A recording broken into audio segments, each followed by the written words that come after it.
Do you mind if I play first? Is Oh that no, yeah, go for it. Do Yeah. whatever you want. let's give this? I don't know if this is gonna be okay sound. Does that sound good? Sound pretty good? Yeah, that sounds great. Cool.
All right.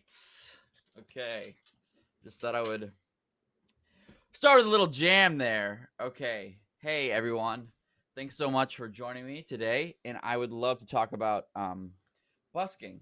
So, for those of you who don't know what busking is, that's what I did to um, get where I am in my career.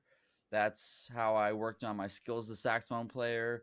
That's how I worked on my own technique. That's how I made money when I was in New York City, starting off as a musician. I think I first started busking when I was 20. Well, actually, I busked as a kid with my dad when I was younger, but I first started doing it as an adult in my adult career at probably 20. So busking is basically just performing for people in a public location for donations. So That's just anytime you get out there and you play the saxophone or you play whatever you perform. Um, Busking doesn't always have to be music. I've seen people busk and do stand-up comedy. I've seen, um, a few different things. Sometimes people in New York, when they busk, they just paint themselves gold or silver and just stand still for many hours. Um, it's a great way to showcase your talent, and also it's a great way to work on your craft, and it's a great way to get basically a paid rehearsal. So let's talk about the benefits of busking. It's a low pressure performance situation, which is really important to me. I'm someone, and I think a lot of people share this with me. I'm someone that stresses out about performing. When I was younger, I was nervous that I was going to mess up, but at this point, I'm not nervous I'm going to mess up. I just face a lot of anxiety about, doing the best I can. And whenever I perform and people paid to see me and they bought tickets, I stress about it. I'm like, okay, I want to make sure I give them the best show possible. So during the day, I'm like, I don't want to eat too much food. I don't want my stomach to be full. I don't want to feel sick for any reason. I got to make sure I'm really taking care of myself because I feel pressure when someone's paying money to see me. I feel this pressure that that I want to give them this amazing show that they can remember forever, and I want them to feel like they got their money's worth and all this kind of stuff. As opposed to playing outside in public, there's really not that same pressure. These are just honestly random people walking by that have no expectations. And that's really where the pressure comes from in a show, is this expectation. So even if you're not a very famous performer, even if you're just performing for people there's still this kind of expectation there, or people that know you at all are going to know how you play or expect you to play well. And if you're a good musician, people expect you to be a good musician when you play. So there's always going to be this extra pressure for me. Not everyone goes through that. I do.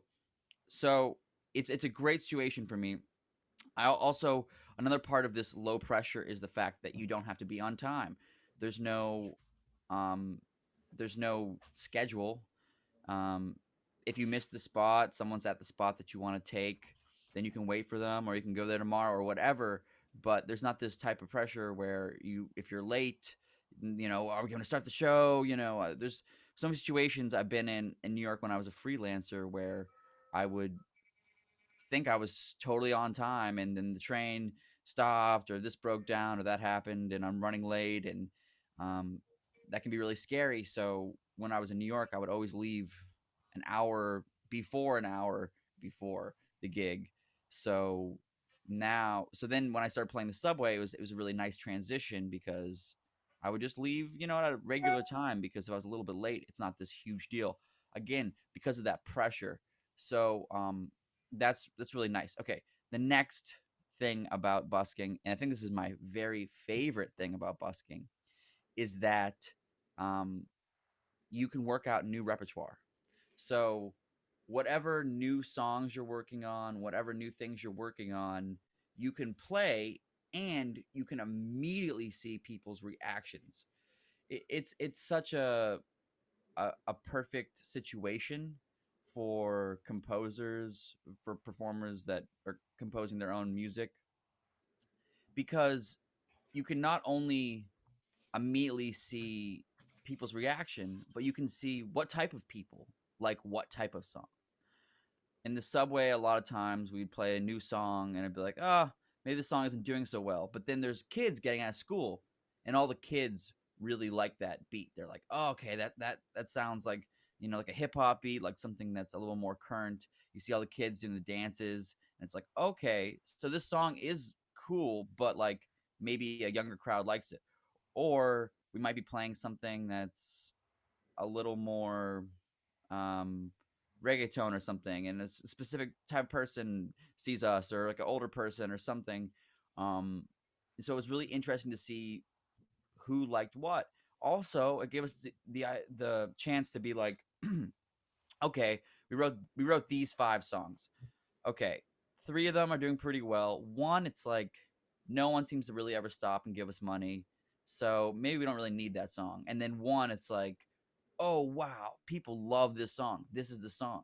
So it also not only made us use new material when we were playing, but we created new material as we were playing.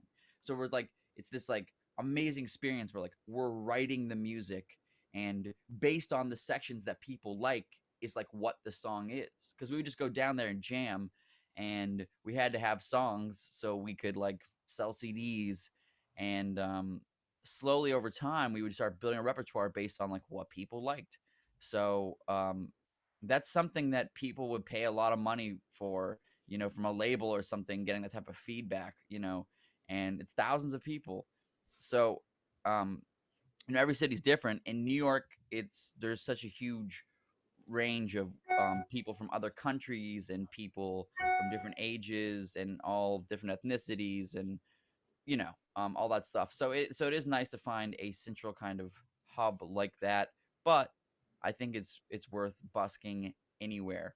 Okay, it's easier to change based off people's reactions, which is really basically a fundamental part of the composition process for Too Many Zoos when we were in the subway. And it wasn't part of the composition process for Lucky Chops when I did that, but it was part of our like stage performance. So we would find out what kind of choreography worked and what things would happen when people where they would the most claps, the most cheers. We'd really start to see that stuff. Um, it's basically an artist development situation. It also just sparks creativity. So, um, to me, performing, there is this cycle. I give out energy. I have to have that initial energy. I give out energy. Then the people in the audience, they feel that, and then they give me energy back based on my energy. And when I get that back, it gives me more energy. And then I'm able to bring out more energy. And then they bring me more energy. It's this back and forth thing. Um, the crowd, to me, is just as important as the performer, as the show. The crowd is a big part of a show to me. Whenever I go to shows, whenever my friends go to shows, whenever you go to shows, people talk about what happened in the crowd. They don't just talk about the stage. They'll be like, "Oh, it was crazy. The singer did this, and he caught a beer, and then this lady she was wild. She was wearing this like yellow tank top, and it was crazy. Then she got on stage, and then this other guy did this and did that, and there's a vibe. I love seeing cool crowds that are dressed cool and dancing, and like if there's like a mosh pit or something like that, it genuinely adds to the experience of the show. Um, so like a crowd is something that's um, kind of important to me.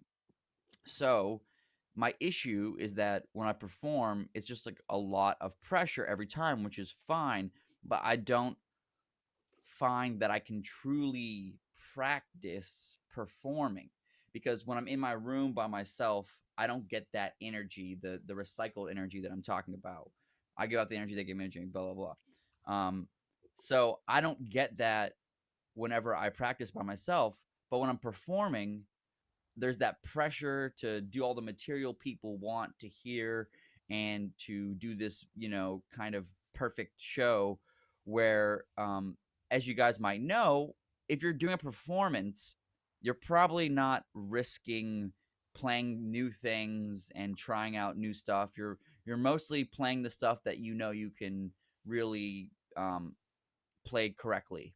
So there's a bit of a you don't want to risk. You don't want to like.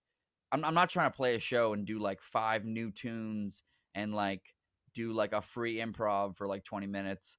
You want to be a little bit more safe. So this is basically practice performance.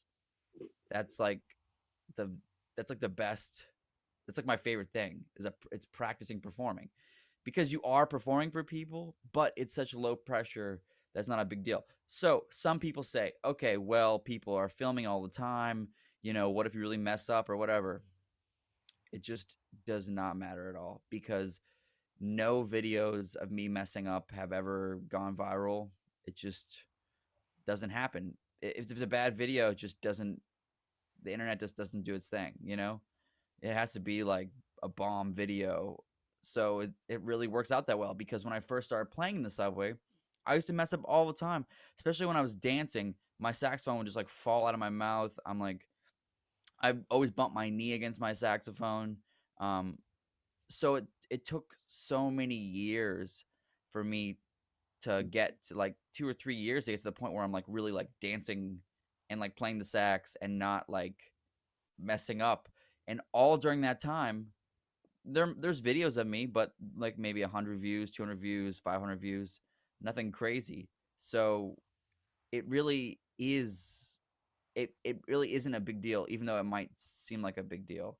Um, Another thing for me is it really um, Hmm? made me Oh no, no, I don't. is Um, um, like it, this saxophone guy who's really famous. Saxophone guy. Yeah, he's wicked. Right, hey, can whoever is mute, please?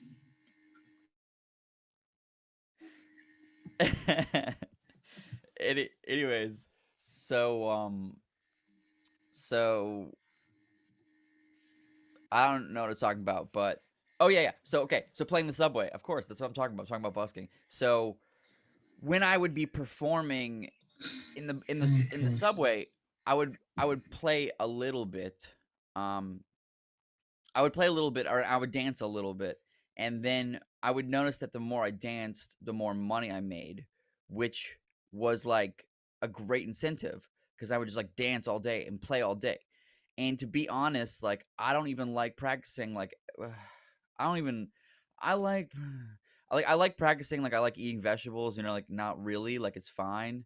Like I like practicing. Like I like meditating, which like again like I'm not like, woo, can't wait to meditate. My favorite thing. Like, it's great. It gives me like balance to my life or something.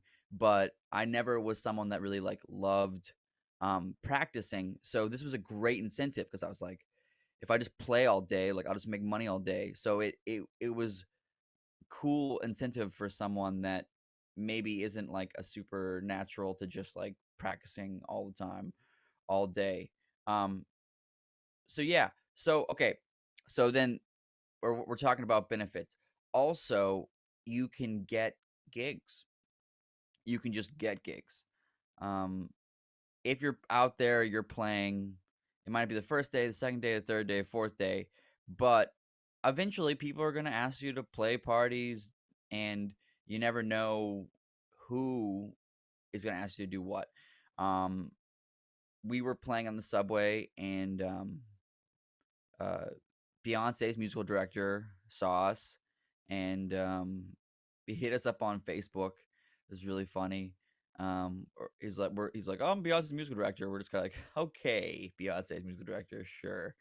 Um, but then we got a gig with Beyonce. We're on the album Lemonade and performed with her in the Country Music Awards from playing the subway.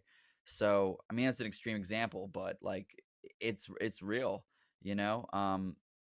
Also, someone that works for Google saw us playing in the subway, um, and we got a Google Pixel commercial.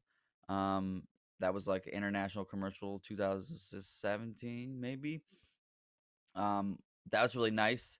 Um, a decent little payday, and like you're on a commercial all over the world, so that's cool.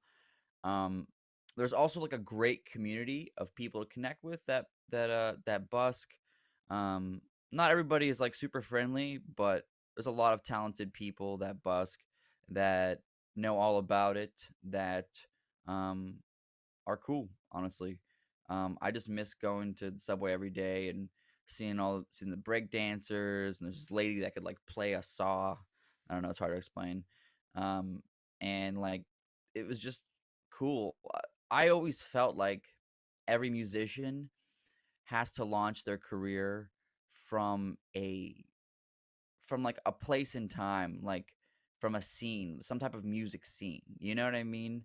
Like, oh, he came from Nashville in the country, or he came from there. She came from this, or SoundCloud rapper, or like it's like there's like a scene. There has to be some type of scene, and I felt like that was my scene. That was the Toomey Zoo's scene, was this underground music situation where it's like, well, we could play, and as saxophone players, it's like super lucky. Saxophone players super lucky to be able to just play. Like if the apocalypse happens, you know, you could still play the saxophone. You know, like you don't need electricity or anything crazy.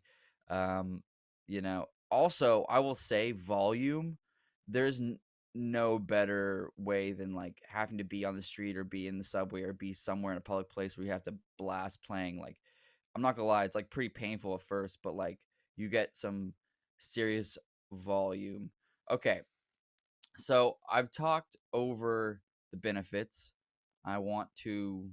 I'm sure there's more benefits, but that's there's plenty more benefits. But I'm gonna go over some of um, the risks or the downsides that people find. Okay, it can be embarrassing. Um, that is strangely the biggest issue I had first starting. I would take out my sax and then I just looked at everybody and I just felt like embarrassed. I just felt like, oh, is this weird? Like do people think I'm like homeless or something? Like is this strange for me to be performing here? Do people not respect me because I'm not playing in like a venue?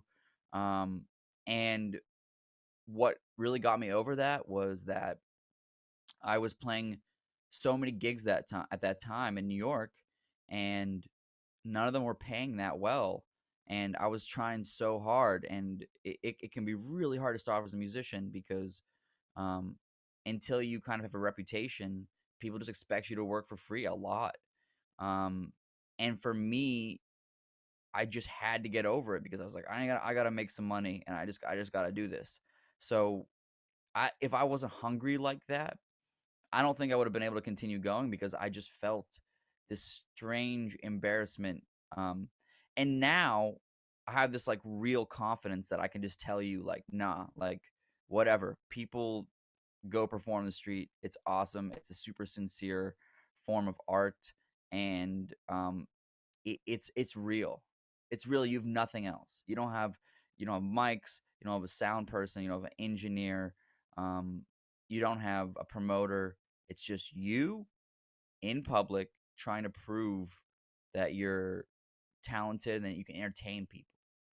Um, I look at myself as a entertainer first, musician second. The most important thing for me is to make people smile, make people have a good time, make people forget about the worries. That's my goal in life. That's what I feel like I was born to do. Um, so being able to do that on such a grand scale every day, that's incredible. There is nothing embarrassing about it. Um, but it's easy to feel that way. So I just want to say, if you get out there, you play your sax, it can be a little weird first. I also want to say that um, when you play, it's not gonna just like click right away necessarily. Like it's not like the first time you play there, it's just like you get all this money and it's amazing. You got to really play for the averages, and you got to get into it. You got to get good at it and good at creating a crowd, knowing how to kind of get people to buy CDs or buy whatever or tip you. Um, there's certain techniques that you can learn from different buskers, and you can just watch the game. See who does what and how they make money. Um, but it's not something that necessarily you're just gonna walk out there and be a superstar. Um, so it is a little bit of a slow moving thing. But again, just getting out there and playing for 20 minutes, 10 minutes, 15 minutes is great. And uh, you know, once you can find yourself in a situation where you can do that, I would strongly recommend it. I would say solo saxophone is really hard. Um, wouldn't be my recommendation for beginner. I have busked doing just solo saxophone, which is cool, but it's just really difficult. I would recommend getting a drummer, or some type of band, or some type of backing track with amplification if you want to do by yourself. Um, but yeah. So also like part of that like embarrassment for me was that people in my school were kind of um giving me a little bit of like a judgment about it. They're like, "Oh, you don't have to play in the subway. You don't have to do that." Which is, I mean, it's just ironic because any of those people like didn't end up being successful at all in music, because that's just not the attitude, you know. The attitude is to, you know, look at opportunities, look at everything in life as being an opportunity, kind of check it out, and then learn for yourself, and not just decide that no, I'm not gonna do that. That's stupid or whatever. Um, so okay, a risk is stealing someone's spot unknowingly. Basically, a lot of times, sometimes there are permits for places, and that's something to look into. Other times, people have a spot they do every day for whatever years, and sometimes they can be, a little upset about it. But like, if it's a big issue, you can move. You can come back there another time. You can do it another time. Or you can go to a different place. It's just not a big issue. It might be a little awkward or strange, but just move. Um, okay. The number one tip I have for busking is when you're dealing with law enforcement, just be chill, be mad nice, and just pack up your stuff if they ask you to leave. There is a tendency for buskers to get really like emotional and have a lot of attitude when it comes to law enforcement. And out of those times, the law enforcement have backed down 0 times. They've never been like, "Oh, wait, you're mad at me? You know what? I'm gonna chill. I'm gonna be at the precinct. Not worry about you musicians. Like, you guys do your thing." Like, law enforcement, they never react well to aggression. So if they're like, "Hey, you guys got to get out of here. You can't play here." Like, "What? It's my right to be here, man. Like, are you kidding me?" Like, that reaction might be how you feel on the inside, but it's not going to help you at all on the outside. Like, that will never help. And not only that, you're going to create a bad relationship with that person. And if you take busking seriously, you're gonna have to look at law enforcement as basically being your coworkers. It's just part of life. It's not the part of life that I like. I don't necessarily like dealing with um, cops all the time, but I've met plenty of them that are really been really nice to me and cool, and have asked for autographs, and I've befriended them. I've also met ones that are always really mean to me and always have a vibe and seem like they're in a bad mood. So it's not always gonna be great, but it's very imperative that you just cool off, because it's not going to ever lead towards something good. And again, if you take it seriously, they're going to be your coworkers. So you're going to see them all the time. You're going to see them every day. And that's what I find is an issue with a lot of young musicians that want to busk, is that they feel like it's their right. They should be able to do whatever they want. But the reality of it is you never know what's happening. You never know. The cops could be shutting you down for a good reason. There could be something going on, that they need that area to be quiet. You never know. You never know.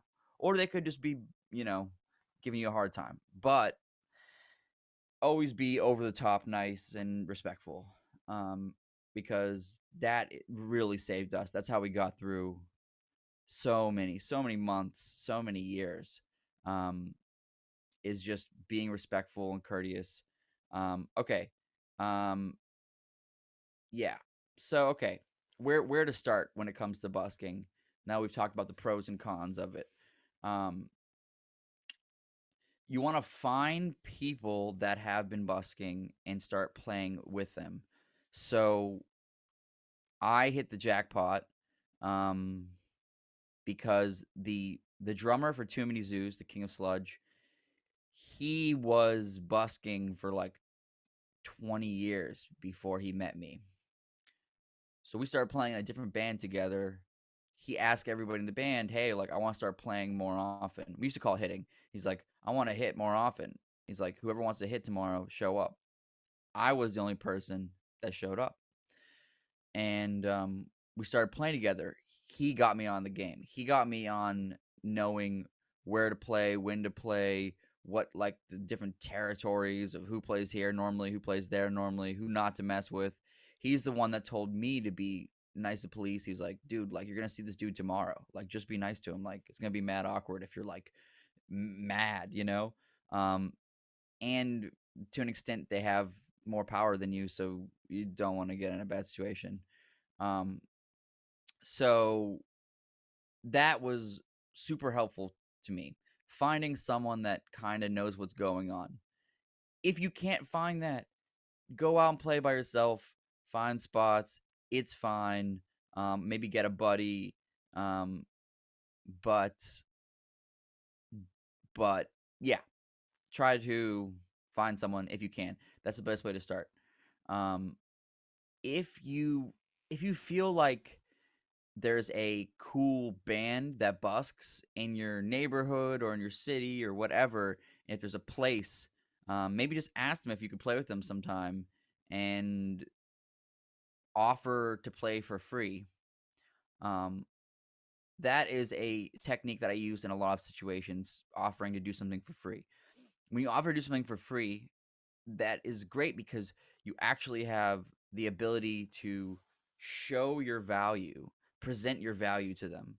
And then you can be like, all right, cool. Well, I'm not doing the next one for free. So if you want this that I just gave you, then this talent and, the money generated, I got to get paid next time. So don't be worried to do something for free because it is actually an opportunity to present your talent. Um, and yeah. Okay. Also, when it comes to busking, just generally, you got to take care of business. Check to see if there are permits for the place you want to play. Try to find out about it. Try to get a permit if possible. Sometimes the permit situation is annoying. My advice is if you can't get a permit or you don't know if there's a permit, just play there until you're told to stop and just be very nice when you're told to stop. That's it. I've never had an issue. Never had. I got one fine. The King of Sledge and I got fined one time in New York City because we were playing on the platforms, very busy part of the day. But over the course of 3 years, I had to pay $25 in total in fines. So I would just say have a great attitude, play wherever you want, and if you're told nicely not to, then don't anymore. Um, yeah, okay. So set a list of different locations you're going to want to play. It's like not every place has a subway of New York City in it. So parks are good on a nice day. um Outside of sports games is really good when everyone's coming out of a game, and in that scenario you might want to learn whatever, there's like a theme song for the team or some type of song that the city really likes. Play something that people like, be a little pep rally. um that works well. We'll say outside of sports games, I would suggest you don't do it by yourself. Maybe have a little group because I don't know. Those situations always feel a little dangerous to me because I feel like people tend to be very intoxicated coming out of sports games, which don't get me wrong, like I have no problem with that, but sometimes sometimes it can be a little much, people trying to play your instrument. There is a bit of a safety thing there. It's not as safe as playing in the park or something like that. um, Public transportation areas are good. Train stations, maybe not inside the station, but like outside the station or somewhere near like that. Outside of restaurants or bars is cool if they allow it. Maybe talk to them um, potentially, or just play outside and see how it goes. Farmers market. Okay. I don't know if you guys have farmers markets, or if that's like a thing there, but we have like these little gatherings of people selling like potatoes and stuff. That's a cool place to play. Uh, Basically, areas where people shop is great. Outside of malls is great because people are spending money. They're in the mood to spend money. That's the vibe. They're spending money. Around holiday time is amazing. We used to play outside of Macy's around Christmas time. I mean, we're just getting loaded. Like cash was like just like flying around Christmas time. So yeah. I'm trying to see if there's any. Okay, have a song list, have some songs, learn some songs before you go out there, um, and have some open forms where you can jam because you're gonna want to play for a really long time, and you're gonna kind of be expected to play for a really long time. Also, save some energy for big crowds. If you give all your energy away when you have no crowd, then once you build a crowd, that's when you're really gonna have a need to perform. So it's important that you save a little bit of energy, and yeah, just create a song list. Um, if you don't write your own music, learn some popular tunes. People love hearing things they know. It gets them interested. Um, and I will say another negative is not everybody's gonna love it. Just gonna be honest here. Not everyone's gonna love it. Not everyone's gonna like it. Um, there'd be people that would walk by me that would have such an attitude, be like, like mad, and I mean, you know, I've gone into altercations because people are walking, bumping into me. It's just you know be aware, aware of your surroundings. You're in public. You got to be on top of it. Anything could happen. There's a lot of people in bad moods in the world, unfortunately, and they might just happen to be walking by you. So just be on top of it. Know that everyone's doing their own thing, and who knows what just happened to them. Um, so I guess a bit of understanding is important too. I was not that way when I first started. I was kind of a not nice person all the time. I would, if someone bump into me, I would be trying to get a fight with them. It would be a whole thing. But I think as I kind of learned um, to be a little more sympathetic, um, I was able to kind of back off from getting into those kind of fights and situations because they never led anywhere good.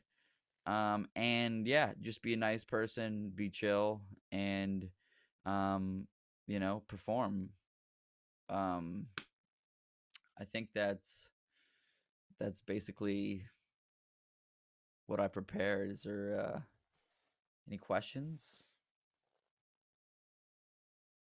Yeah, I have a question. Yeah. So obviously we're going through a pandemic at the moment. Do you do much busking now, or how do you still play? Um. Well, during the colder months like winter, I have not been busking at all. Mm. Um, but during the summer, I was busking, and I found that it was better to just really try to find an area where people aren't walking by Yeah, or like gathering close to you. I don't want to be in a situation where I go viral in a bad way, where it's like, look at this guy who doesn't care about the pandemic, just playing for people and gathering crowds. yeah, So I try to be a little more strategic with the spot that we pick, and then um like I don't know, I guess you guys don't probably, I don't know if you have some type of like um app or something where you can like transfer money easily. We use Venmo. I don't know if what you guys have, but that has been really helpful for us, using Venmo. And then also busking and putting the phone up. So even if we like are in like a location there's not a lot of people, is putting a phone up and live streaming on YouTube and Facebook or Instagram, whatever, and putting up our like information so people can PayPal or whatever, so people can um, tip us online.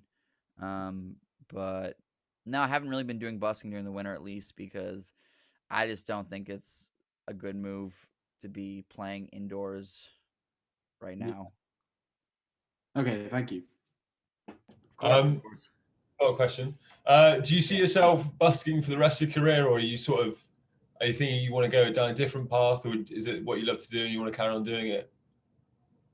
I will be busking for the rest of as long as I can walk and breathe. Wait, I don't need to walk. Never mind. As long as I can breathe, I will be busking. I 100% guarantee. I promise it. Promise you, because no matter what level of fame or rich or whatever I get, it will always be a good workout. It'll always be a good way to connect to people. It'll always be a good experience. I always feel better afterwards.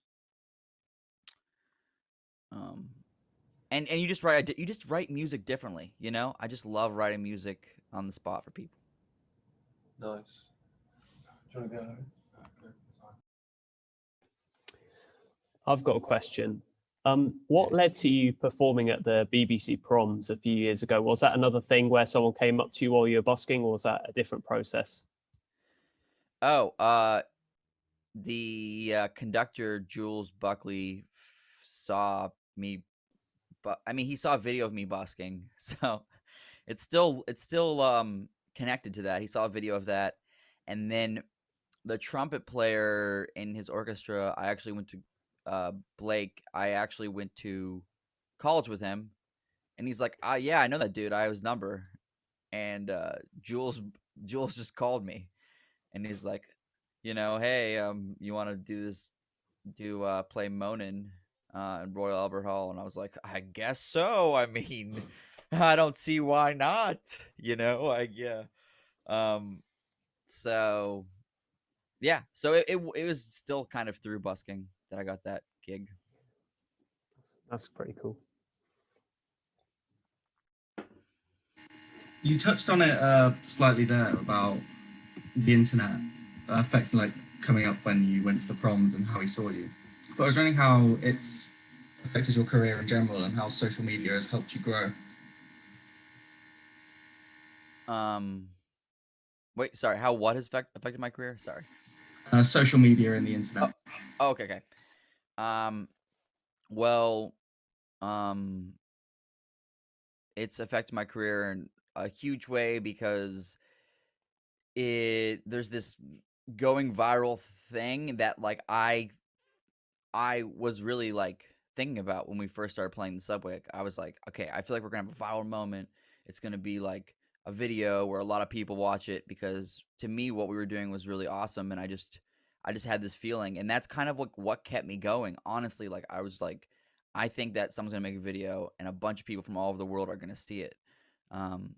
So that was kind of what I thought would happen. And also, I just don't know what would have happened to our career, to my career, if it wasn't for social media. Like, I don't know. It might have just been a lot longer for these people to find us, that led to us being able to tour and being able to play more.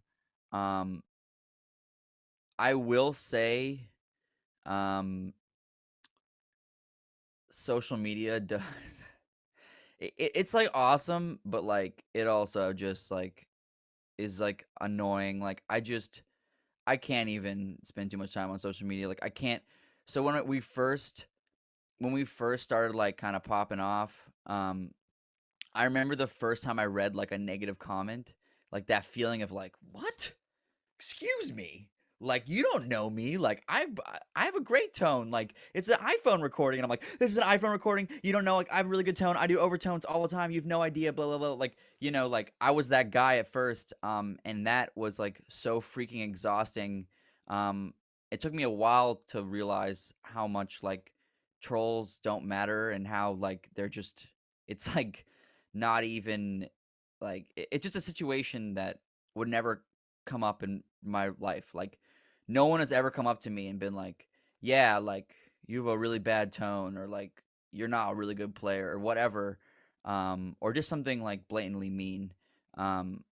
So that's something I really don't like about social media. But at the same point, it's fine. I just don't really read the comments anymore. But it's annoying. Like, I hate that aspect of it. So it's great, but you know, people just, dude, people just need to hate online. Like, I don't want to say I don't get it, because I totally know the feeling of feeling like idolizing someone, and feeling like they're totally like not even a real person, or like unapproachable, and like you could just say whatever about them. And it's like they don't care, you know, they're like a whatever, they're famous or whatever. But all I'm gonna say is like I'm just happy, like, because when I was younger, all I wanted to be was like famous. Like I want to be as famous as possible, and it definitely has helped me change that goal because it seems like it kind of sucks to be really, really famous. So yeah. So anyways, social media has helped a lot. It's great. It's also a platform for people to anonymously talk shit on me, which is like annoying. But yeah. I got a question. Yeah.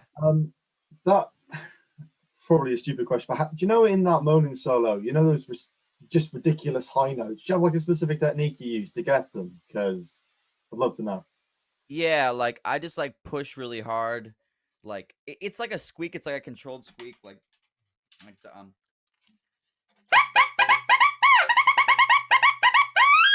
like I'm really just holding down the left hand, like everything, like as if I'm playing a G sharp. And then I'm just applying.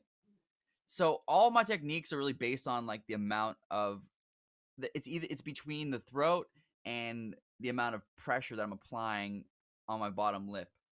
Like I'm like just pushing really hard on the bottom. And I will say this is much easier on Barry than it is on other instruments. But yeah, I'm just like pushing hard on the reed and kind of, it's like if you push too hard, you just get like a bad squeak. But if you push the right amount, you know, it's like it's very different than just like playing a note.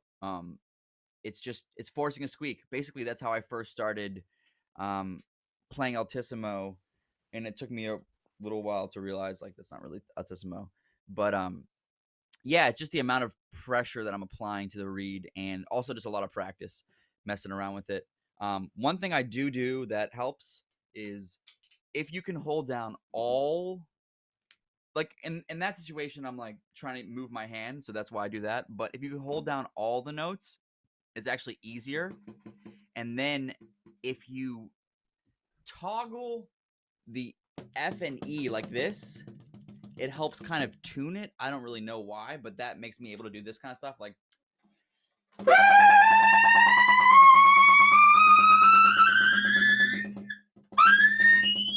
you know, like it just like helps it. So, and I'm like,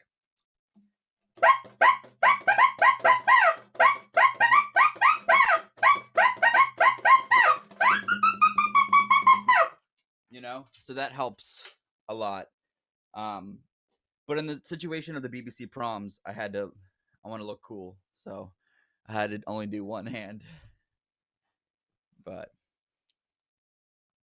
yeah, and then with my throat, I'm kind of like expanding it and singing a little bit.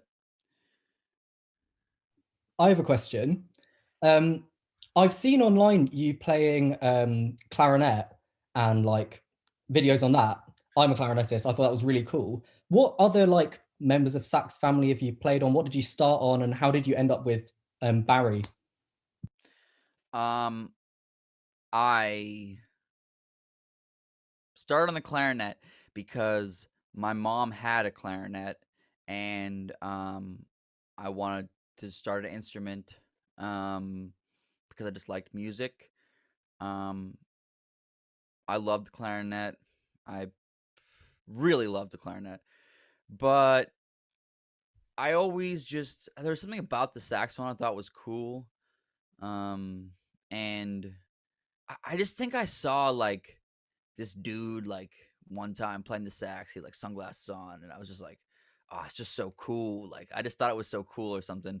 And then I found out that you could kind of like, you know, add saxophone from clarinet pretty easily. So the first saxophone I ever got, I told my mom I really wanted saxophone, I really wanted saxophone, I really wanted saxophone. And she bought me a saxophone off of eBay, which I don't know if you guys have. Is eBay? I guess eBay is a worldwide thing. Okay, cool. Sorry. So I'm like, you guys have eBay? So yeah, so eBay, she got it off eBay, which a lot of people like don't recommend to do, but it worked out fine. And then the guy that sent me my first saxophone, he also sent me 100 CDs of different saxophone players, like burned CDs, like back before there was like MP3s. So he sent me 100 CDs, all labeled, John Coltrane, Charlie Parker, early, middle, late, and that was huge, very huge for my development early on. And then when I was in the beginning of high school, basically, the kid who played Barry sax, he got in trouble and got kicked out of school. So I just had to play Barry. So I was like, okay, fine. And then when I first started playing it, I was like, oh wow, like the low notes, like it's like a vibe. Like I just love the fluffiness of the low notes, and I loved just playing I don't know if you guys know that song, like Sandstorm. Like that was the first song that I started playing that was like a techno-y song, like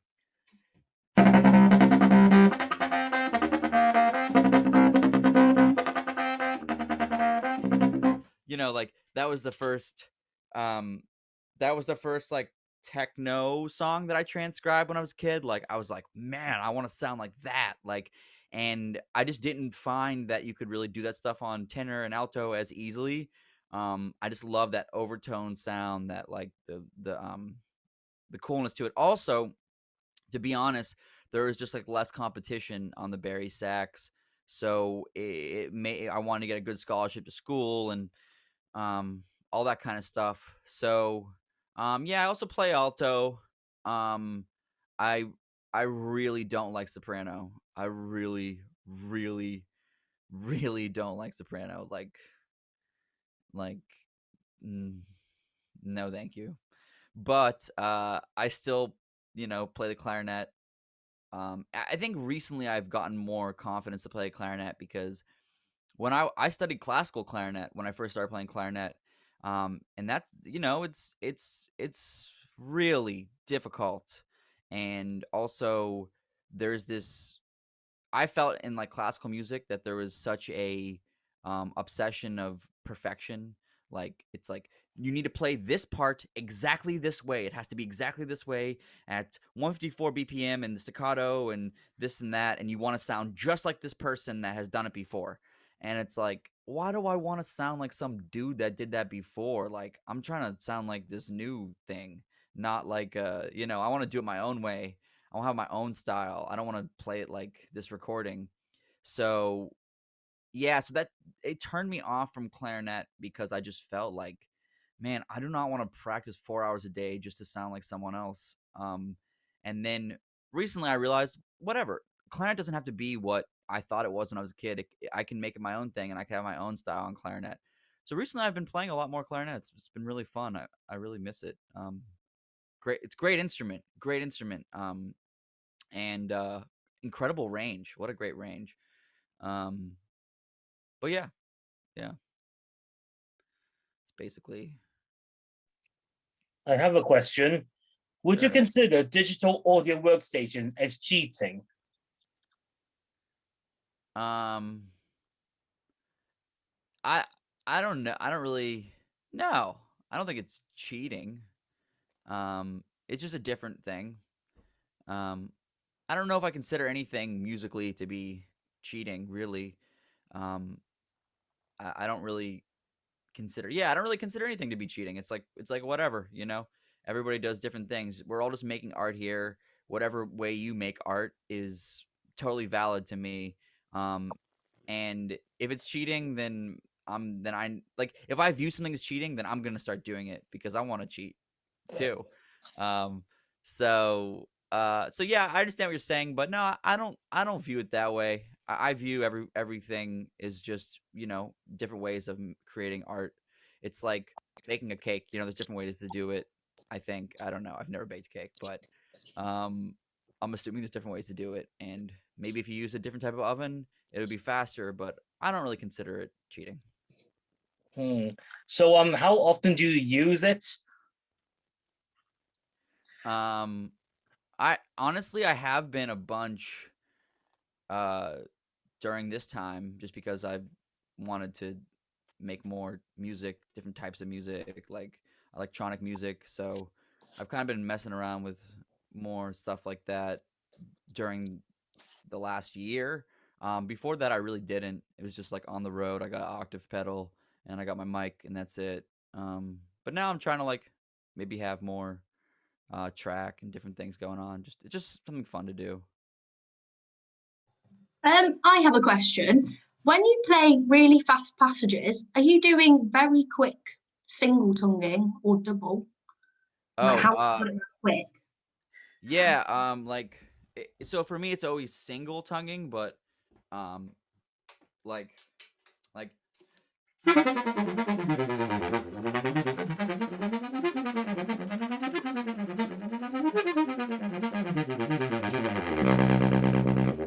like all that stuff is like basically for me it's my secret is the breath attack.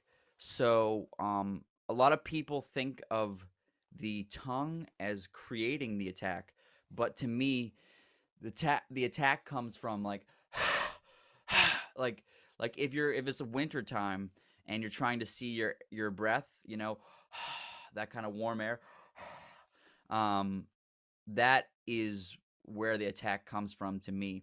So actually my tongue is just very lightly stopping the note. So if I'm going I'm just thinking da, and the tongue is just stopping the note briefly. So it's just I just think of it as one note, almost as if it's slurred. So I'm really it's really a lot of breath attack, because if you rely too much on your tongue, it just gets really tired and just hurts like that. So yeah, so but it is single tonguing, I guess, but it's still kind of my own technique, where I really use this breath attack thing. I have a question. You've obviously worked with a lot of really great artists like Beyonce, Jules Buckley. Who would you sort of say some of your favorites that you've worked with?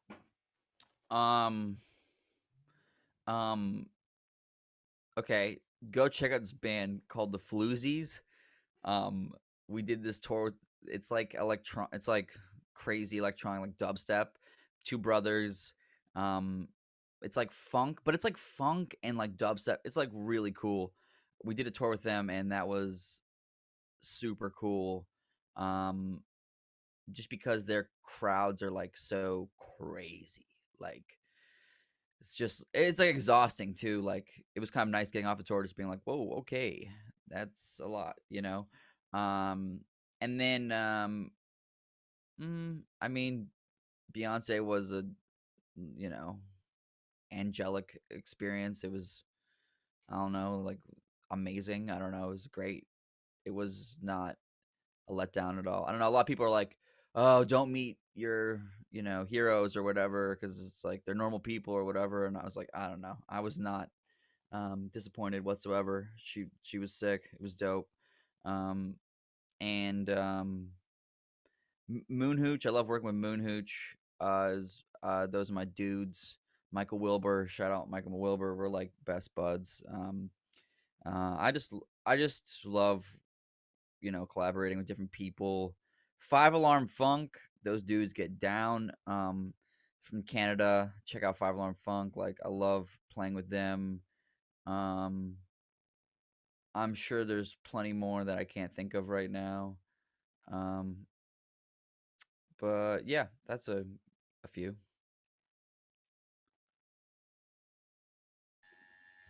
Who would you say is your main inspiration for playing?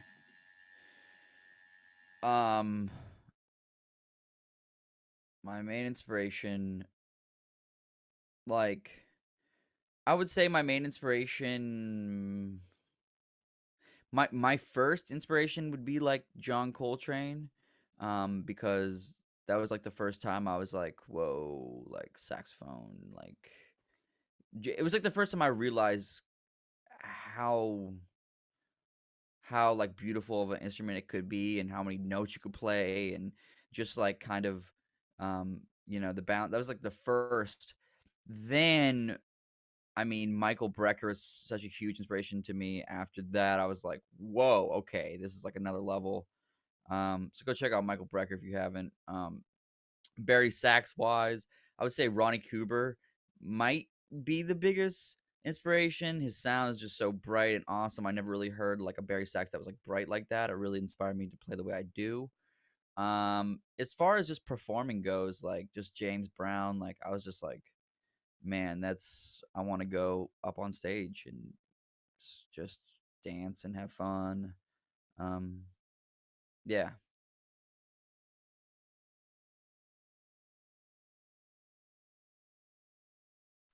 Awesome. Anyone else got any questions? Yeah. So you're obviously a very colourful, stylistic person. Would you say that boosted your like your recognizability or like your boost to fame? Oh yeah. 1,000,000%. Image is very important. It's I would just see people that I liked that were famous, and I would just that's how I started. Was just like seeing people that I liked their style and just copying it directly. Just being like, I'm just gonna do this thing exactly. And then once I started pairing more different outfits, buying more clothes, I kind of created my own style. And with the colored hair, for sure, that is a huge thing, because it's just a way for people to recognize me and know it's me, and it's awesome to just kind of have a trademark. Definitely is something that people remember. It's kind of annoying because it's a lot of upkeep with the different colors, and it can become a hassle. But yeah, but it's cool. Like I recommend everybody try to like work on something signature style, something that people remember you by, something that is your own. Dig deep, watch some old movies, man. That's a great place to get some style. Watch some cool old movies, and just find someone that you're like, man, that person. I hate when people say like, I can't pull that off. Oh, I can't pull that off. I can't. I'm like, you got to put it on to pull it off, okay? So don't give me that. Like, you got to have confidence. Just go for it. Like, it's just this one life you have. So you can pull it off. I guarantee it. Just find something that you like, um, and go for it. Don't be afraid, because like fear is the main setback to finding yourself as a career musically. You have to be like mad confident and tough. So you just gotta like wearing crazy clothes honestly is a gateway to that. If you can get through that, like I feel like you can get through anything.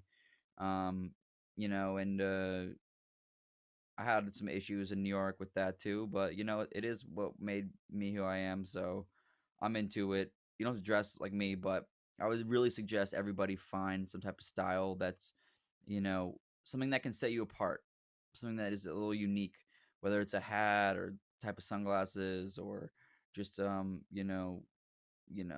if it doesn't have to be super expensive. Maybe go to a vintage store. Maybe you're wearing like triple XL clothes, something really baggy or something like that. There's a lot of different things to do. No one has to copy me to be able to find their own style. You can, but I really recommend that, because I think it really helped a lot when I was first starting. Does anyone else have any questions?